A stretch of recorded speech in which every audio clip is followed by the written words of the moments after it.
வணக்கம் நண்பர்களே, நான் உங்கள் கிரிதர். ட்ரூக் இந்த கம்பெனியிலிருந்து நிறைய பட்ஜெட் செக்மெண்ட்டில் டிடபிள்யூஎஸ் அவங்க லான்ச் பண்ணிகிட்டே இருக்காங்க.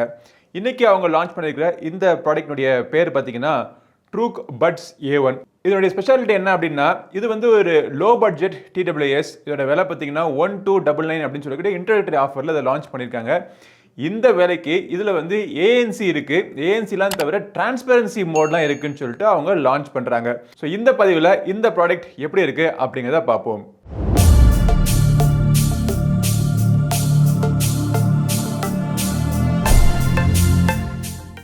ஸோ ட்ரூக் பட்ஸ் A1 ஏஎன்சியோட லான்ச் பண்ணியிருக்காங்க. ஸோ இந்த ப்ராடக்டை பற்றின விமர்சனம் நான் உங்களுக்கு சொல்கிறதுக்கு முன்னாடியே சொல்லிடுறேன்.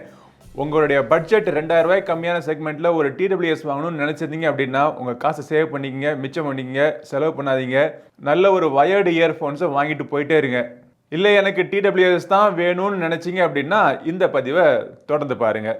ஸோ ட்ரூக் பட்ஸ் A1 ஏற்கனவே சொன்ன மாதிரி இதில் வந்து ஏஎன்சியும் கொடுத்துருக்காங்க, டிரான்ஸ்பரன்சியும் கொடுத்துருக்காங்க. சார்ஜிங் கேஸ் பார்த்தீங்க அப்படின்னா இந்த மாதிரி ஒரு பிளாக் கலரில் மேட் ஃபினிஷிங் கொடுத்துருக்காங்க.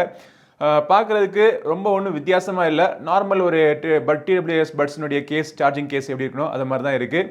கீழே பார்த்தீங்கன்னா USB Type-Cக்கான ஒரு சார்ஜிங் போட்டு கொடுத்துருக்காங்க. நல்ல ஒரு LED லைட் இருக்குது. மேக்னெட்டிக் மெக்கானிசம் மூலமாக க்ளோஸ் பண்ணக்கூடிய ஒரு சார்ஜிங் கேஸ் இது. திறந்து நம்ம கீழே அப்படி குலுக்கினாலும் உள்ளே இருக்கிற பட்ஸு வெளியே வரலை. ஸோ பட்ஸ்னே பார்த்தீங்கன்னா பிளாக் கலர் மேட் ஃபினிஷிங்கில் தான் வச்சுருக்காங்க. இந்த பட்ஸினுடைய டிசைன் சைட் ஸ்டெம்லையும் பார்த்தீங்க அப்படின்னா ட்ரூக் அப்படிங்கிற அவங்களுடைய பிராண்டிங் போட்டிருக்காங்க. கீழே வந்து ஒரு மெட்டல் டிசைனிங் இருக்குது. இதுதான் வந்து சார்ஜிங் பண்ணுறதுக்கான பின்ஸ். பட்ஸினுடைய வெயிட் ரொம்ப லைட் வெயிட்டாக இருக்குது. ஃபிட்டிங் பார்த்தீங்கன்னா ஓரளவுக்கு நல்லாவே கொடுத்துருக்காங்க. ஸோ இந்த ப்ரைஸ் செக்மெண்ட்டில் இதனுடைய சவுண்டு குவாலிட்டிக்கு நம்ம வருவோம். ஸோ ஃபஸ்ட்டு பார்த்தீங்க அப்படின்னா பேஸ் எப்படி இருக்குன்னு சொல்லிடுறேன். பேஸ் இருக்குது, ரொம்ப ஒன்றும் ஓவர் பவரிங் தம்பிங் பேஸ் எல்லாம் கிடையாது. வாய்ஸினுடைய கிளாரிட்டி நல்லா இருக்குது. இன்ஸ்ட்ருமெண்ட்டினுடைய கிறிஸ்மஸ் செப்பரேஷன் ரொம்ப சுமாராக தான் இருக்குது. இதில் நீங்கள் ANC எனேபிள் பண்ணிக்கலாம் அப்படின்னு போட்டிருக்காங்க. ANC அப்படிங்கிறது ஆக்டிவ் நாய்ஸ் கேன்சலேஷன். ஸோ உங்களுடைய சூழ்நிலையில் இருக்கக்கூடிய சவுண்டெல்லாம் பார்த்தீங்கன்னா ஓரளவுக்கு ரெடியூஸ் பண்ணும் அப்படிங்கிறது தான் ANCனுடைய டெக்னாலஜி. அது இந்த பட்ஸில் ஒர்க் ஆகுதா அப்படின்னு கேட்டிங்க அப்படின்னா ஒர்க் ஆகலை. ஒரு ANC நீங்கள் எனேபிள் பண்ண உடனே ஒரு கும்முன்னு ஒரு சவுண்டு மாதிரி உங்களுக்கு காதுக்குள்ள ஒன்று கேட்குது. பட் அதனால ANC கட் ஆகுதா, நாய்ஸ் கட் ஆகுதா அப்படிங்கிறதெல்லாம் பெருசாக ஒன்றும் நான் ஒன்றும் ஃபீல் பண்ணல. அதே மாதிரி இதில் டிரான்ஸ்பரன்சி மோடும் இருக்குது. டிரான்ஸ்பரன்சி மோடு எனேபிள் பண்ணுறதும் ஒன்று தான், எனேபிள் பண்ணாததும் ஒன்று தான். பெருசாக ஒன்றும் வித்தியாசங்கள் ஒன்றும் இல்லை. இது தவிர இந்த பட்ஸில் பார்த்தீங்க அப்படின்னா உங்களுக்கு கேமிங் மோடு கூட கொடுத்துருக்காங்க. So low latency gaming mode உங்களுக்கு அவைலபிளாக இருக்குது. ஸோ கேம் விளையாடுறதுக்கு ஒரு நார்மலான ஒரு கேமராக இருந்தீங்க அப்படின்னா ஓகே, இதை வச்சு நீங்கள் தாராளமாக நீங்கள் கேம் விளையாடலாம். பட் கேம் மோடில் நீங்கள் எனேபிள் பண்ணிவிட்டு படம் பார்த்தீங்க அப்படின்னா சுத்தரவாக லிப்சிங்க் இஷ்யூவே இருக்காது. நார்மல் மோட்லையுமே பார்த்தீங்கன்னா பெருசாக ஒன்றும் லிப்சிங்க் இஷ்யூலாம் கிடையாது. கால்ஸ் பேசுகிறதுக்கு இது இருக்கக்கூடிய அந்த மைக் பார்த்தீங்க அப்படின்னா ஓரளவுக்கு கொஞ்சம் பவர்ஃபுல்லாக இருக்குது. கொஞ்சம் நம்ம சத்தமாக பேச வேண்டியதாக இருக்குது. அந்த பக்கம் இருக்கிறவங்க பேசுறது கொஞ்சம் கிளியராக கேட்குது. அதே மாதிரி நம்ம பேசுகிறப்போ நம்ம சுற்றி இருக்கிற பேக்ரவுண்ட் நாய்ஸும் கொஞ்சம் எடுத்து அவங்களுக்கும் கேட்குது. இதோடைய பேட்டரி லைஃப் அப்படின்னு பார்த்தீங்கன்னா அது இதில் நல்லா இருக்குது. சிங்கிள் சார்ஜில் பார்த்தீங்க அப்படின்னா ஒரு 7 to 8 hours வரைக்கும் உங்களுக்கு வருது. இதில் சார்ஜ் தீர்ந்து போயிடுச்சு அப்படின்னா நீங்கள் சார்ஜிங் கேஸில் போட்டு ஒரு 4 தடவை வரைக்கும் நீங்கள் சார்ஜிங் பண்ணிக்கலாம்.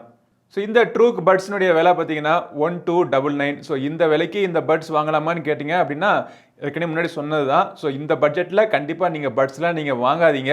பட் எனக்கு ஒரு ANC பட் எப்படி இருக்குன்னு நான் தெரிஞ்சுக்கணும், என்கிட்ட நிறைய காசு இருக்குது, அதை நான் போட்டு எக்ஸ்பெரிமெண்ட் பண்ணணும் அப்படின்னு நினச்சிங்க அப்படின்னா இதை நீங்கள் வாங்கலாம். வாங்குறதுக்கான லிங்க் வீடியோ டிஸ்கிரிப்ஷனுக்கு கிளிக் பண்ணி செக் பண்ணி பாருங்கள்.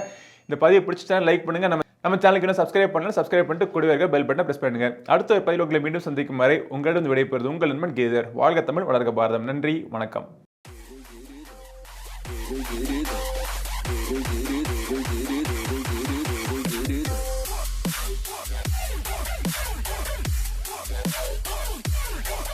Giri